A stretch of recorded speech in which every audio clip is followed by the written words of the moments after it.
Hi friends, நம்ம TNPSC வெற்றி பேச்சு சேனலில் இன்றைக்கி நம்ம தமிழ்நாடு வளர்ச்சி நிர்வாகம் இந்தியன் எக்கானமியில் அந்த இதில் இருக்கக்கூடிய தமிழகத்தின் கல்வி மற்றும் நல்வாழ்வு முறைமைகள் அந்த டாப்பிக்கில் தான் நம்ம பார்க்க போகிறோம்.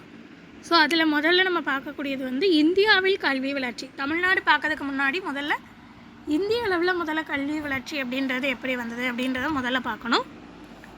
பாருங்கள், ஃபஸ்ட்டு குருகுல கல்வி முறை பண்டைய கால இந்தியாவில் முதல்ல பண்டைய காலம், இடைக்காலம், நவீன காலம். ஸோ 3 காலத்துலேயும் நம்ம தனித்தனியாக பார்க்க போகிறோம். அதில் முதல்ல பண்டைய கால இந்தியாவில் கல்வி எப்படி இருந்தது. முதல்ல குருகுல கல்வி முறை. ஸோ அந்த குருகுல கல்வி முறையில் வேதம் அப்படின்ற சொல்கிற சமஸ்கிருதத்தில் என்ன செஞ்சாங்க, கல்வி பயின்றாங்க. உபனிஷத் அப்படின்றத சொல்லுவாங்க. அப்படின்னா ஒருவருக்கு அருகில் உட்கார்ந்து கற்கிறது. உயர் படிப்பு படிக்கக்கூடிய இடங்களை பல்கலைக்கழகம், விகாரங்கள் அப்படின்னு சொன்னாங்க. ஸோ அந்த பண்டைய காலத்தில் இருந்த முக்கிய கல்வி நிலையங்கள் எதெல்லாம் அப்படின்னு பார்த்தீங்கன்னா தட்சசீலம், நாலந்தா, வல்லவி, விக்ரமசீலா, ஓடண்டாபுரி, ஜெகத்தாலா, இதெல்லாம் முக்கியமான இது. ஸோ இதில் தட்சசீலம் அப்படின்றது வடமேற்கு பாகிஸ்தானில் இருக்கக்கூடியது. 1980 உலக பாரம்பரிய தலமாக இது வந்து யுனெஸ்கோவால் அறிவிக்கப்பட்டது. சாணக்கியர் அப்படின்றவர் இங்கே வந்து அர்த்த சாஸ்திரத்தை தொகுத்திருக்காரு. ஸோ 19ஆம் நூற்றாண்டில் அந்த பல்கலைக்கழகத்தில் இருந்த இடிபாடுகளை கண்டறிந்தவர் யார் அப்படின்னா அலெக்சாண்டர் கன்னிங்ஹாம். அடுத்தது நாலந்தா. ஸோ நாலந்தா பல்கலைக்கழகம் அமைக்கப்பட்டது வந்து பீகாரில் உள்ள ராஜகிருதம் அப்படின்றதுல குமாரகுப்தரால் கிபி 5 to 12ஆம் நூற்றாண்டுக்குள்ளே இது பண்ணப்பட்டிருக்கு. 2016 இது உலக பாரம்பரிய தலமாக அறிவிக்கப்பட்டிருக்கு. விக்ரமசீலா இது வந்து கிபி 8 இது பண்ணப்பட்டிருக்கு. வங்காளத்தில் தர்மபாலர் வந்து இதை நிறுவியிருப்பார். இந்த தர்மபாலர் வந்து பால இனத்தைச் சேர்ந்தவர் அப்படின்னு சொல்லுவாங்க. அடுத்தது இடைக்கால இந்தியா. இடைக்கால இந்தியாவில் கல்வி எப்படி இருந்தது. இங்கே வந்து பார்த்தோன்னா முஸ்லீம் ஆட்சியாளர்கள் தொடக்க மற்றும் இடைநிலை பள்ளிகளை நிறுவியிருக்காங்க. அது மட்டும் இல்லாமல் நூலகம் மற்றும் இலக்கிய சங்கம் இது எல்லாத்தையும் ஏற்படுத்தி நகர்ப்புற கல்வியை ஊக்குவிச்சிருக்காங்க. அடுத்தது அங்கே பள்ளிகள் வந்து எந்த முறையில் இயங்கியிருக்கு அப்படின்னு பார்த்தோன்னா முதல்ல தொடக்கப்பள்ளியை மக்தப் அப்படின்னு சொன்னாங்க. ஸோ இந்த தொடக்கப்பள்ளியில் வந்து பார்த்திங்கன்னா மாணவர்கள் வந்து வாசிக்கக்கூடிய திறன், மாணவர்களுடைய வாசித்தல் திறன், எழுதக்கூடிய திறன், அதுக்கப்புறம் அவங்களுடைய அடிப்படை வழிபாட்டு, இஸ்லாமிய வழிபாட்டு முறை இதெல்லாம் வந்து போதிக்கப்பட்டது தொடக்கப்பள்ளியில். அடுத்தது இடைநிலை பள்ளின்னு வந்து மதராசா அப்படின்னு அழைச்சிருக்காங்க. ஸோ இதில் வந்து மேம்பட்ட மொழித்திறன்களை கற்பித்தல் தகுதியான அறிஞர்களுக்கு, அதாவது மேம்பட்ட இதை கற்பிக்கிறதுக்காக அறிஞர்களுக்கு குடிமை பணியில் வந்து பணி பெறணும் அப்படின்னு சொல்லிட்டு அந்த பணிக்காக அவர்களுக்கு தேவையான கல்வி மற்றும் பயிற்சியை கொடுத்துருக்காங்க. அடுத்தது முதல் மதராசா ஆரம்பிச்சிருக்காங்க. இந்த முதல் மதராசா அப்படின்றது யாரால் ஆரம்பிக்கப்பட்டது அப்படின்னா இல்துமிஷ் அவர்களால் டெல்லியில் ஆரம்பிக்கப்பட்டிருக்கு. அடுத்தது வந்து முதல் மதராசா கொல்கத்தாவில் யாரால் ஆரம்பிக்கப்பட்டதுன்னா வாரன் ஹேல்டிங்ஸ் அப்படின்றவரால் 1780 81 முதல் மதராசா கொல்கத்தாவில் அமைக்கப்பட்டிருக்கு. அடுத்து இந்துக்கள் வந்து என்னெல்லாம் செஞ்சுருக்காங்கன்னு பார்த்தீங்கன்னா ஜெய்ப்பூரில் ராஜமான்சிங் அப்படின்றவர் அறிவியல் பாடம் கற்பிப்பதை வந்து ஊக்குவிச்சிருக்காரு. ஸ்ரீரங்கத்தில் அஹோபில மடம் அப்படின்றதுல அதில் ராஜமன்னாருடைய பங்களிப்பு அதிகமாக இருந்திருக்கிறது. அதுக்கப்புறம் திருவாடுதுறை சைவ மடத்திலையும் கல்விக்கான இதெல்லாம் காணப்படுகிறது. 14ஆம் நூற்றாண்டை சேர்ந்தது. டெல்லியை வந்து கியாசுதீன் அப்படின்றவர் மதராசா அமைச்சிருக்காரு. ஷாஜஹானாபாத் அப்படின்ற இடத்துல மௌலானா சத்ருதீன் வந்து மதராசா அமைச்சிருக்காரு. அடுத்தது நவீன கல்விமுறை. நவீன கல்விமுறை எப்படி இருந்தது. முதல்ல வந்து போர்ச்சுகீசியர்களுடையது. ஸோ போர்ச்சுகீசியர்கள் என்னென்ன செஞ்சுருக்காங்க அப்படின்னா நவீன கல்வி முறையை முதல்ல ஆரம்பித்த ஐரோப்பிய நாடு வந்து போர்த்துக்கல் தான் ஆரம்பிச்சிருக்காங்க. நவீன கல்வி முறையை ஆரம்பித்தது. ஸோ முதல்ல ஒரு பல்கலைக்கழகம் ஆரம்பிச்சிருக்காங்க. இந்த பல்கலைக்கழகம் வந்து இயேசு சங்கத்தை சார்ந்த ஒரு உறுப்பினரால், இந்த சங்கத்தை சார்ந்த உறுப்பினரால், அந்த உறுப்பினர் பேர் பிரான்சிஸ் சேவியர் அப்படின்றவரால் கொச்சியில் வந்து ஆரம்பிக்கப்பட்டிருக்கு. ஒரு முதல் பல்கலைக்கழகமானது ஆரம்பிக்கப்பட்டிருக்கு. அப்புறம் 1575 கோவாவில் ஒரு முதல் கல்லூரி நிறுவப்பட்டிருக்கிறது. இவாஞ்சலிஸ்டிக் அமைப்பு அப்படின்னு சொல்லக்கூடிய அமைப்பை ஏற்படுத்தினவர் யாருன்னா ஜான் கிர்னாண்டர் அப்படின்றவர் வந்து இந்த இவாஞ்சலிஸ்டிக் அமைப்பை ஏற்படுத்தியிருக்காரு. ஸோ இந்த இவாஞ்சலிஸ்டிக் அமைப்பு அப்படின்னா என்னென்னா கிறிஸ்தவர்கள் அல்லாதவர்கள் குழந்தைகள் அவர்களுக்காக கல்வியை அறிமுகப்படுத்தியது. அதாவது கிறிஸ்தவர்கள் மட்டும் கல்வி பெறணும் அப்படின்றத தாண்டி கிறிஸ்தவர்கள் அல்லாத குழந்தைகளும் கல்வியை என்ன செய்யணும், படிக்கணும் அப்படின்னு சொல்லிட்டு அவர்களுக்காக அறிமுகப்படுத்தப்பட்ட அமைப்பு. யார் அறிமுகப்படுத்தினா ஜான் கிர்னாண்டர் அப்படின்றவர். அது போக 1812 தரங்கம்பாடியில் 20 இலவச பள்ளிகளை சிஎஸ் ஜான் அவர்கள் என்ன செஞ்சுருக்காங்க, நிறுவியிருக்காங்க. அடுத்தது ஃப்ரெஞ்சுக்காரர்கள் இதில் என்னெல்லாம் செஞ்சுருக்காங்க பாருங்கள். இந்திய ஆசிரியர்களை கொண்டு, இந்தியாவில் உள்ள ஆசிரியர்களை வச்சு வட்டார மொழிகளை வந்து என்ன செஞ்சுருக்காங்க, கல்வியில் கற்பிச்சிருக்காங்க. அடுத்தது சீகன் பால்கு மற்றும் ப்ளூட்டோ இவங்க 2 பேரும் திருவிதாங்கூரில் பள்ளி மற்றும் ஆசிரியர் பயிற்சிக்கான கல்லூரி, டீச்சர் ட்ரைனிங் காலேஜ் இருக்குல்லையே, அந்த மாதிரி இதெல்லாம் வந்து நிறுவியிருக்காங்க. யார்? சீகன் பால்கு, ப்ளூட்டோ 2 பேரும். அதுபோக மதராஸ், பனாரஸ் அப்படின்ற 2 சமஸ்கிருத கல்லூரிகள் காசியில் நிறுவப்பட்டிருக்கு. ஸோ இது நிறுவப்பட்ட அந்த டயத்தில் இந்தியாவுடைய ஆளுநராக இருந்தவர் காரன் வாலிஸ், காசியோட ஆளுநராக இருந்தவர் ஜொனாதன் டங்கர். இவருடைய ஆதரவின் பேரில் காசியில் வந்து இந்த 2 சமஸ்கிருத கல்லூரிகள் ஆரம்பிக்கப்பட்டிருக்கும். அடுத்து பிஷப் கல்லூரி கொல்கத்தாவில் ஆரம்பிக்கப்பட்டிருக்கும். இதை ஆரம்பித்தது டாக்டர் மிடில்டன் அப்படின்றவர். இவர் கல்கத்தாவுடைய இந்த டாக்டர் மிடில்டன் அப்படின்றவர் யாருன்னா கொல்கத்தாவுடைய முதல் பேராயர் அப்படின்னு சொல்லுவாங்க இவர் வந்து இந்த கல்கத்தாவில் பிஷப் கல்லூரி ஆரம்பிச்சிருக்காரு. அப்புறம் எல்பின்ஸ்டன் கல்லூரி இதை ஆரம்பித்தது வந்து பாம்பேயில். ஸோ இதில் வந்து பார்த்திங்கன்னா மவுண்ட் ஸ்வீட்வர் எல்பின்ஸ்டன் அப்படின்றவர் வட்டார கல்வியை வந்து என்ன செஞ்சுருக்காரு, தீவிரமாக இந்த கல்லூரியை முன்மொழிஞ்சிருக்காரு. அடுத்தது ஆங்கிலேயர்கள், 3வது இது ஆங்கிலேயர்கள். இதில் வந்து 4 நிலை, ஆங்கிலேயர் காலத்தில் உள்ளதில் மொத்த கல்வியில் வளர்ச்சி வந்து 4 நிலையாக பிரிக்காங்க. முதல்ல 1813 ஆரம்பம், அடுத்து 13 to 53, 54 to 20, 21 to 47ன்னு 4 கட்டமாக பிரிக்கிறாங்க. ஸோ அதுக்கப்புறம் கல்வி வளர்ச்சி சுதந்திரத்துக்கு பின்னாடி எப்படி இருந்ததுன்றதை அடுத்து படிக்கணும். ஸோ சுதந்திரம் வரைக்கும் உள்ள ஆங்கிலேயர்களுடைய ஆட்சியில் 4 விதமாக கல்வியை பிரிக்காங்க. அதில் முதல்ல ஆரம்பத்தில் என்னென்ன நடந்திருக்குன்னு பாருங்கள். 1913 2வது பட்டய சட்டம் கொண்டுவரப்பட்டிருக்கு. கிழக்கு இந்திய நிறுவனம் வந்து இந்தியருடைய கல்வி பொறுப்பை உறுதிப்படுத்துறதுக்காக நிர்பந்திக்கப்பட்டிருக்காங்க. அதுக்கப்புறம் கல்வியை மேம்படுத்துறதுக்காக 1 லட்சம் ரூபாய் வந்து வழங்குறதுக்கு ஆணை பிறப்பிச்சிருக்காங்க. அடுத்தது 1813 to 53 இந்த காலத்தில் வந்து 35 மெக்காலேயுடைய கல்விக் கொள்கை அறிமுகப்படுத்தப்பட்டிருக்கு. உயர்கல்வி பயிலும் பொழுது அந்த உயர்கல்வி பயிலக்கூடிய இடத்தில் ஆங்கில மொழியானது பின்பற்றப்பட்டிருக்கு. எல்லா மாகாணத்திலையும் அந்த மாகாணத்துக்கு ஏற்ற ஒரு கல்விக் கொள்கை, அவங்கவுங்க மாகாணத்துக்கு என்ன கொள்கை கல்வியில் தேவைப்படுதோ அதை பின்பற்றுவதற்கான உரிமை அளிக்கப்பட்டிருக்கு. அடுத்தது 54 to 1920 அந்த காலம். ஸோ இந்த காலத்தை என்னன்னு சொல்கிறாங்கன்னா அகில இந்திய கல்விக் கொள்கையின் காலம் அப்படின்னு சொல்கிறாங்க. ஸோ இந்த காலத்தில் தான் பார்த்திங்கன்னா 1854 சார்லஸ் உட் அப்படின்றவர் தன்னுடைய கல்வி அறிக்கையை வந்து முதல்ல சமர்ப்பிச்சிருப்பார். ஸோ இந்தியா வந்து ஆங்கில கல்வியின் மகா சாசனமாக அப்போ இருந்தது.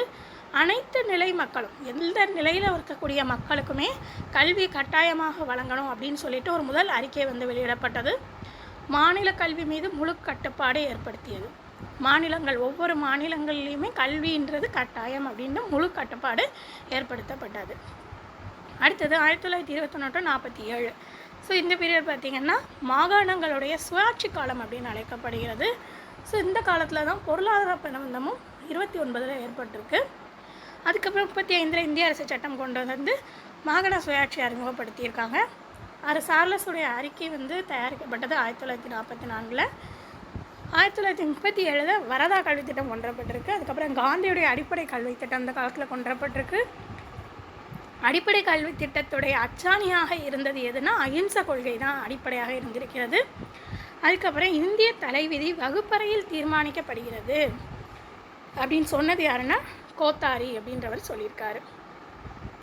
அடுத்தது பெண் கல்வி. ஸோ பெண் கல்வியில் என்னென்ன முன்னேற்றங்கள் இருக்குன்னா ஜான் எலியட் பெத்தூன் அப்படின்றவங்க கொல்கத்தாவில் 1841 பெத்தூன் பள்ளியை நிறுவியிருக்காங்க. 79 பெண்களுக்கான உயர்கல்வி அளிக்கும் நிறுவனமாக இது மாறியது. இந்த பள்ளி வந்து பெண்களுக்கான உயர்கல்வி அளிக்கும் நிறுவனமாக மாறியது. அடுத்து ஜோதிபா பூலே 1848 பூனாவில் பெண் குழந்தைகளுக்கான ஒரு முன்னோடி பள்ளி ஆரம்பிச்சிருப்பாங்க. 89 பூனாவில் கார்வே பேராசிரியர் வந்து ஹிந்து விதவைக்காக ஒரு பள்ளியை ஆரம்பிச்சிருப்பாங்க. ஸோ எந்த வருடம் யார் எதுக்காக ஆரம்பிச்சிருக்காங்கன்றதை பார்த்துக்கோங்க. அடுத்து மகளிர் பல்கலைக்கழகம் உருவாகுது 1916. 1927 அகில இந்திய மகளிர் மாநாடு பெண்களால் நிர்வகிக்கப்படும் அப்படின்னு சொல்லிட்டு அதுக்காக ஒரு கல்லூரி தொடங்க தீர்மானம் பண்ணியிருப்பாங்க. ஸோ இந்த கல்லூரி வந்து டெல்லியில் இருவின் சீமாட்டி கல்லூரி அப்படின்னு சொல்லி அழைக்கப்படுகிறது. அடுத்தது சுதந்திர இந்தியா. இப்போ இது ஆங்கிலேயர்களோட ஆட்சியில் முடிஞ்சது. அடுத்தது சுதந்திரம் பெற்றாச்சு. ஸோ சுதந்திர இந்தியாவில் கல்வி வளர்ச்சி எப்படி இருந்தது? அதில் முதல்ல நிறைய கல்விக்குழுக்கள் இருக்காங்க. அதில் ஒவ்வொன்றா பார்ப்போம். முதல்ல ராதாகிருஷ்ணா கல்விக்குழு 1948 ஏற்படுத்தப்பட்டது. அதில் என்ன செஞ்சுருக்காங்கன்னா, பல்கலைக்கழக கல்வி குறித்த அறிக்கை அமைப்பு.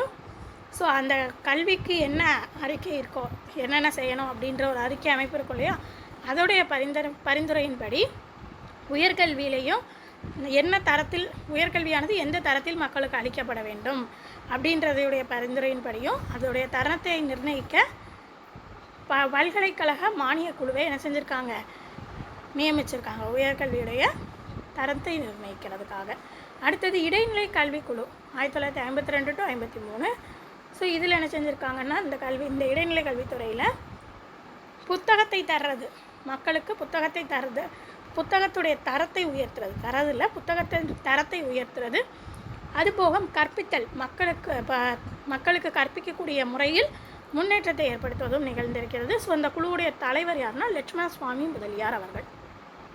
அடுத்தது கோத்தாரி கல்விக்குழு 1964. இந்த இதில் தான் 10+2+3, அதாவது 10th 12th அப்புறம் காலேஜ் பேச்சுலர் டிகிரி 3 வருஷன்ற முறை அறிமுகப்படுத்தப்பட்டிருக்கு. ஸோ இடைநிலை கல்வி அப்படின்னு முன்னாடி இருந்தது தொழில்மயமாக்கப்பட்டிருக்கு. பொதுப்பள்ளி கல்வி முறை அதாவது பள்ளியில் 5 தாய்மொழிகளை கற்கலாம். அதே மாதிரி அடுத்து 6 to 14 வயசு குழந்தைங்களுக்கு கட்டாய கல்வி. மொத்த உள்நாட்டு உற்பத்தியில் மத்திய அரசு என்ன செய்யணும், தன்னுடைய மொத்த வருவாயில் 6% கல்விக்காகவே என்ன செய்யணும், முதலீடு செய்யணுன்றதையும் கொண்டு வந்திருக்காங்க. அடுத்தது கல்விக் கொள்கைகள், தேசிய கல்விக் கொள்கைகள் என்னென்ன? முதல் கல்விக் கொள்கை 1968 கொண்டு வரப்பட்டிருக்கு. இதை கொண்டு வந்தது இந்திரா காந்தி அவர்கள். இதோடைய நோக்கம் என்னென்னா, தேச முன்னேற்றத்தை ஊக்குவிக்கிறது, ப்ளஸ் பொது குடியுரிமை கலாச்சாரம், தேசிய ஒருமைப்பாடு, இதெல்லாம் வலுப்படுத்துறது இதோடைய நோக்கம். அடுத்தது 2வது புதிய கல்விக் கொள்கை அப்படின்றது 1986 ராஜீவ்காந்தி அவர்களால் கொண்டு வரப்பட்டிருக்கு. இதோடைய நோக்கம் நிலையான சமுதாயத்தை மேம்பாட்டுடன் கூடிய சமுதாயமாக மாற்றுறது, நாட்டில் விளிம்பு நிலை கஷ்டப்பட்ட நிலையில் இருக்கக்கூடிய மக்களுக்கு கூட சம வாய்ப்பு வழங்குறது, கல்விக்காக உதவித்தொகை வழங்குறது, வயது வந்தோருக்கு கல்வி கொடுக்கறது, திறந்த நிலை பல்கலைக்கழகம் மூலமாக கிராமத்தில் ஏற்றத்தாழ்வை நீக்கிறது, தொடக்கப்பள்ளி தேசிய அளவில் மேம்படுத்தக்கூடிய ஒரு கரும்பலகை திட்டமாக அறிமுகப்படுத்தப்பட்டது. அடுத்தது புதிய கல்விக் கொள்கை திருத்தம் கொண்டு வந்திருக்காங்க. இந்த புதிய கல்விக் கொள்கை இருக்குல்லையா, அதில் திருத்தம் கொண்டு வந்திருக்காங்க. கொண்டு வந்தது நரசிம்மராவ் 1922. இதோடைய பரிந்துரை என்னென்னா, இந்த குழுவுடைய பரிந்துரை ஒரு பாடத்திட்டத்தை வடிவமைக்காங்க. இப்படி தான் இருக்கணும், அதான் சிலபஸ்ன்னு சொல்லுவோம் இல்லையா, அந்த மாதிரி இதை வடிவமைக்காங்க. பணியிடை பயிற்சி கல்வி வழங்குறாங்க, பள்ளியுடைய வசதியை அதிகப்படுத்துகிறாங்க, இடைநிலை கல்வி முறை அதோடைய மதிப்பீடை ஒழுங்குபடுத்துகிறாங்க. 1976 டிசம்பரில் கல்வி என்ன செஞ்சப்பட்டிருக்கு, மாநில பட்டியலிருந்து பொதுப்பட்டியலுக்கு மாற்றப்பட்டிருக்கு. எப்போன்றதை பார்த்துக்கோங்க. அடுத்த சில முக்கியமான இயக்கங்கள். முதல் இயக்கம் அனைவருக்கும் கல்வி இயக்கம், அதாவது சர்வ சிக்ஷா அபியான் அப்படின்ற இயக்கம் ஆரம்பிக்கப்படுது 2000-2021. ஸோ இதோடைய நோக்கம் எல்லா குழந்தைகளும் தொடக்க கல்வி வழங்குறது, எல்லா குழந்தைங்களுக்கும், ப்ளஸ் இலவச மற்றும் கட்டாய கல்வி. சட்ட விதியை அமல்படுத்துறதுக்கு முதன்மை அமைப்பாக இந்த அமைப்பு செயல்படுகிறது. அப்புறம் ஆர்டிஇ ஆக்ட் படி 2009 ஆக்ட் படி 6 to 14 வயசு குழந்தைங்களுக்கு கட்டாயமாக என்ன செய்யணும், கல்வி வழங்கணும். ஆர்டிஇ ஆக்ட்னா அதோட ஃபுல் ஃபார்ம் பார்த்துக்கோங்க. தென் அதோடைய செயல்பாடு, இந்த இயக்கத்துடைய செயல்பாடு என்னென்னா, எல்லாருக்கும் மதிய உணவு வழங்குறது, மாணவர்களுக்கு உதவித்தொகை வழங்குறது, பள்ளி மேலாண்மை குழுவை அமைக்கிறது, வகுப்பறைக்கான கற்றல் கற்பித்தல், அதுக்கு தேவையான உபகரணத்தை பள்ளிகளுக்கு என்ன செய்கிறது, வழங்குறது. இது எல்லாமே இதோடைய திட்டங்களாக இருந்தது, செயல்பாடுகளாக இருந்தது. அடுத்தது 2வது முக்கியமானது பார்த்திங்கன்னா, அனைவருக்கும் இடைநிலை கல்வி திட்டம் 2009 RMSA ராஷ்ட்ரிய மாத்தியமிக் சிக்ஷா அபியான். ஸோ இது 2007 to 12 11வது ஐந்தாண்டு திட்டத்தின்படி கொண்டு வரப்பட்டது. இதோடைய நோக்கம் 15-16 மாணவர் அந்த வயதில் இருக்கக்கூடிய மாணவர்களுக்கு ஒரு தரமான கல்வி கிடைக்கணும் அப்படின்றதுக்காக, அந்த மக்களுக்கு இடைநிலை கல்வியை கொடுக்கணும் அப்படின்றதுக்காக உருவாக்கப்பட்ட ஒரு அமைப்பாக இருக்கிறது. இதோடைய செயல்பாடு அறிவியல் ஆய்வகம் அமைக்கிறது, நூலகம் அமைக்கிறது, ஆசிரியர்களுக்கான பணியிடை பயிற்சி, கணினி கல்வி வழங்குறது. அடுத்தது பள்ளியில் இணை செயல்பாடு இருக்கிறது, கற்றல் கற்பித்தல், அதுக்கான தேவையான உபகரணத்தை வழங்குறது. அடுத்தது சமக்ர சிக்ஷா அப்படின்றது ஸோ இது எப்போ வந்து கொண்டு வரப்பட்டிருக்குன்னா மத்திய நிதிநிலை அறிக்கையின்படி 2018 to 19 கொண்டு வரப்பட்டிருக்கு. ஸோ இது முதல்ல இந்த 2 பார்த்தோம் இல்லையா, அது 2ஐயும் உள்ளடக்கியது தான் இது. இதோடைய நோக்கம் சம வாய்ப்பு கொடுக்கணும், ப்ளஸ் கற்றலுடைய விளைவு, ஒருத்தங்க கல்வி பயிலனால அதோடைய விளைவு என்ன அப்படின்றத அளவிடுவதன் மூலமும் ஒரு பள்ளியுடைய செயல்திறனை அதிகப்படுத்துறது. அடுத்தது தேசிய கல்விக் கொள்கை 2017. இது 2017 தேசிய கல்விக் கொள்கை கொண்டு வரப்பட்டிருக்கு. கொண்டு வந்தது வந்து மனிதவள மேம்பாட்டு அமைச்சகம். ஸோ இது ஆரம்பித்தது வந்து கஸ்தூரியங்கன் தலைமை குழுவில் ஆரம்பிச்சிருப்பாங்க. 2019 இதுக்கான பரிந்துரை வழங்கப்பட்டு ஜூலையில் 2020 ஜூலையில் இது அரசு வந்து இந்த கல்விக் கொள்கையை ஏற்றிருப்பாங்க. அடுத்தது அறிவியல் தொழில்நுட்ப கல்வி. ஸோ இதில் வந்து பார்த்திங்கன்னா 1983 ஆசிரியர்களை கல்வி அப்படின்றதுக்காக டிபி சட்டோபாதித்யா அப்படின்றவங்க குழு ஆரம்பிச்சிருப்பாங்க. அப்புறம் 1990 ஆச்சரிய ராமமூர்த்தி அப்படின்றவங்க வந்து ஒரு மீளாய்வு குழுவை ஆரம்பிச்சிருப்பாங்க. 93 யஷ்பால் குழு, 2015 டிஎஸ்ஆர் சுப்பிரமணியனுடைய ஆணையம். ஸோ எந்தெந்த வருடம் என்னென்னன்றதை மட்டும் பார்த்துக்கோங்க. அடுத்து 2020 புதிய கல்விக் கொள்கை கொண்டு வரப்பட்டிருக்கு. ஸோ இந்த புதிய கல்விக் கொள்கை வந்து என்ன சொல்லுவது அப்படின்னு சொல்லி பார்த்திங்கன்னா 2030 அங்கன்வாடியில் 100% மேல்நிலை சேர்க்கை இருக்கணும். 2035 உயர்கல்வியுடைய மொத்த சேர்க்கை 50% உயரணும். அதுக்கப்புறம் மத்திய மாநில மேம்பாட்டு அமைச்சகம், மத்திய கல்வி அமைச்சகம் இரண்டும் சரியாக இருக்கும். அடுத்தது இப்போ இவ்வளோ நேரம் இந்தியாவில் பார்த்துட்டாலே அடுத்து தமிழ்நாட்டில் கல்வி வளர்ச்சி அப்படி இருந்தது. அதுலேயும் முதல்ல ஒவ்வொரு காலமாக பார்க்க போகிறோம், ஒவ்வொருத்தருடைய காலமாக. முதல்ல பண்டைய காலத்தில் பள்ளிக்கூடத்தை என்னன்னு சொன்னாங்க, பள்ளி, ஆசிரியரை கணக்காயர். அப்போ அந்த காலத்தில் வாழ்ந்த பெண்பால் புலவர்கள் ஆதிமந்தையர், ஔவையார். அது மட்டும் இல்லாமல் கல்வி கட்டுறதுக்கான ஆதாரம் கீழடியில் உள்ள சிவகங்கையில் உள்ள கீழடி அப்படின்ற இடத்துல ஆய்வு செஞ்சப்போ கிமு 6ஆம் நூற்றாண்டில் நமக்கு கிடச்சிருக்கு. சங்க காலத்தை சேர்ந்த ஆரியப்படை கடந்த நெடுஞ்செழியன் அப்படின்றவர் வந்து தன்னுடைய 183வது புறநானூற்று பாடலில் கல்வின்றது மக்களுக்கு எவ்வளவு முக்கியத்துவம் அப்படின்றதை வலியுறுத்தி பாடுகிறார். ஸோ எந்த பாடல்ன்றதை பார்த்துக்கோங்க. ஸோ இனியவை 40 கல்வியுடைய முக்கியத்துவம் சார்ந்து ஒரு லைன் இருக்குது, கால் இனிய நெல். ஸோ அதையும் பார்த்துக்கோங்க. அடுத்து பல்லவர்கள் காலத்தில் கல்வி நிலையத்தை கடிகை அப்படின்னு சொல்லிட்டு, அதாவது கடிகையில் கல்வி நிலையம் ஏற்படுத்தியிருப்பாங்க. கடிகையில் என்ன செஞ்சுருப்பாங்க, கல்வி நிலையத்தை ஏற்படுத்தியிருப்பாங்க. அந்த கல்வி நிலையத்தை ஏற்படுத்துவதற்கு பல்லவர்கள் என்ன செஞ்சுருப்பாங்க, மானியம் வழங்கியிருப்பாங்க. அடுத்தது முதலாம் நரசிம்மவர்மன் அப்படின்ற ஒரு பல்லவ மன்னன். ஸோ அவரை பற்றின கிபி 7ஆம் நூற்றாண்டை சேர்ந்த யுவான் சுவாங் அப்படின்றவருடைய வெளிநாட்டு பயணி, அவருடைய குறிப்புகளில் வந்து பார்த்தோன்னா காஞ்சியை பற்றின அவருடைய குறிப்புகள் இருக்கும். அதில் இந்த முதலாம் நரசிம்மவர்மனை பற்றி சொல்லுவாங்க. ஸோ அப்போ காஞ்சி வந்து கற்றலின் மையமாக விளங்கியது அப்படின்னு சொல்லுவாங்க. ஸோ சோழர்களுடைய காலம் வந்து எப்படி ஒரு காலமாக இருந்ததுன்னா, கல்வியை பொறுத்த வகையில் அறிவார்ந்த மற்றும் புதுமை புகுத்திய காலமாக இருந்தது. மக்களுக்கு இலவச கல்வி அளிச்சிருக்காங்க. ராஜராஜன் இவர் வந்து சமஸ்கிருத கல்லூரி ஆரம்பிச்சிருக்காரு. சதுர்வேதி மங்கலத்தில் உள்ள எண்ணாயிரம், அப்புறம் புகழ்பெற்ற திருப்புவனை அப்படின்ற இடத்துல உள்ள பாண்டிச்சேரியில் உள்ள திருப்புவனை. ஸோ இங்கே வேத கல்லூரி அமைச்சிருக்காங்க. அடுத்து நூலகம் பற்றி சொல்ல, அதாவது நூலகம் அப்படின்றது அந்த காலத்துலேயே இருந்திருக்கு அப்படின்றத பற்றி சொல்லக்கூடிய கல்வெட்டு திருவிடை காலை கல்வெட்டு. அடுத்தது திருவாடுதுறை கல்வெட்டு. ஸோ இது வந்து பார்த்திங்கன்னா வீரராஜேந்திர சோழன் மருத்துவ பள்ளி அமைச்சதுக்கான சான்றுகள் இதில் இருக்குது. அடுத்தது பாண்டிய மன்னன், இவங்க காலத்தில் வந்து பார்த்திங்கன்னா கல்வி நிலையத்தை என்ன சொன்னாங்கன்னா கடிகை, சாலை, வித்யாசாதனம். ஆசிரியர்கள் வந்து அப்போ உள்ள ஆசிரியர்களுக்கு நிலமானது தானமாக கொடுக்கப்பட்டிருக்கு. ஸோ அந்த நிலமானது ஆசிரியர்களுக்கு தானமாக கொடுக்கப்பட்டதை என்ன சொன்னாங்கன்னா சாலப்போகம் அப்படின்னு சொன்னாங்க. அதுக்கு எடுத்துக்காட்டு கன்னியாகுமரியில் உள்ள வல்லவ பெருஞ்சாலை. அடுத்து நாயக்கர் காலத்தில் திண்ணை பள்ளிக்கூடம் நிறுவப்பட்டிருக்கு. நவீன காலத்தில் பார்த்திங்கன்னா வீரப்ப நாயக்கர் காலத்தில் முதல்ல மதுரைக்கு வந்த பெர்னாண்டஸ் அப்படின்றவர் தொடக்கப்பள்ளி ஆரம்பிச்சிருப்பார். அடுத்து 2ஆம் சரபோஜி தஞ்சை சரஸ்வதி நூலகத்தை ஆரம்பித்து அங்கே தேவநாகரி முறையான அச்சுக்கூடத்தை கொண்டு வந்திருப்பார். அடுத்து சர் தாமஸ் மன்றோ மதராஸ் மாகாண ஆளுநர் அவர். ஸோ அவர் வந்து மேற்கத்திய கல்வியை அறிமுகப்படுத்தி கல்வி நிலை வந்து எப்படி இருக்குது மக்கள்கிட்ட அப்படின்னு சொல்கிறதுக்கான ஒரு புள்ளி விவர கணக்கெடுப்பை நடத்தின வருடம் 1820 to 27. ஸோ இவங்க இந்த இதில் வந்து சார் தாமஸ் மன்றோ அப்படின்றவங்க ஒரு பரிந்துரை வைக்காங்க. என்னென்னா ஒவ்வொரு மாநிலமும் எல்லா மாநிலத்துலேயும் 2 முதன்மை பள்ளி வந்து உருவாக்கணும். ஒன்று மாவட்ட ஆட்சியர் பள்ளி, இன்னொன்று தாசில்தார் ஆட்சியர் பள்ளி அப்படின்னு சொல்லுவாங்க. அடுத்து வில்லியம் பெண்டிங் பிரபு 1835 மேற்கத்திய கல்வி முறைக்கு ஆதரவாக தீர்மானம் நிறைவேற்றியிருப்பாங்க. சார்லஸ் உட்டறிக்கை பார்த்தோம் இல்லையா, முதல்ல பார்த்தோம். ஸோ அதில் என்ன சொல்கிறாங்கன்னா, இது எப்போ ஆரம்பிச்சிருக்காங்க பாருங்கள், மதராஸ் பொது வழிகாட்டும் துறையை ஏற்படுத்தி, மதராஸ் மாகாணம் இருக்கு இல்லையா, மதராஸ் மாகாணத்தில் ஒரு பொதுவான வழிகாட்டக்கூடிய துறையை ஏற்படுத்தி எல்லா பள்ளிகளுக்கும் சமமான கல்வி மானியத்தை வழங்குறதுக்காக தான் இதை வந்து ஆரம்பிச்சிருப்பாங்க. ஸோ அது மட்டும் இல்லாமல் 1857 சென்னை பல்கலைக்கழகம் வந்து உருவாக்கியிருக்காங்க. இந்த சென்னை பல்கலைக்கழகம் ஆங்கிலேயர்களுடைய ஆட்சியில் தமிழகத்தில் உருவாக்கப்பட்ட முதல் பல்கலைக்கழகம். அடுத்தது உள்ளூர் வாரிய சட்டம் 1882. ஸோ இதில் வந்து புதிய பள்ளி திறந்திருக்காங்க. அது மட்டும் இல்லாமல் பள்ளிகள் திறக்கிறதுக்கு தேவையான, அதை கட்டுறதுக்கு தேவையான மானியத்தை அரசு வந்து வழங்குறதுக்கான அதிகாரம் வந்து கிடச்சிருக்கு. 1929 அண்ணாமலை பல்கலைக்கழகம் சிதம்பரத்தில் திறக்கப்பட்டிருக்கு. 1938 ஆங்கிலத்தை தவிர்த்து மற்ற அனைத்தையும், அதாவது நம்ம லாங்குவேஜ் படிக்கிறோம் இல்லையா, ஒவ்வொரு இதுவும் படிக்கிறோம் இல்லையா, ஸோ அதில் நம்மளுடைய மதர் டங் அப்புறம் இங்கிலீஷ் அதை தவிர்த்து மற்ற எல்லாமே தமிழில் படிக்கலாம் அப்படின்னு சொல்லிட்டு அதிகாரம் வந்திருக்கு.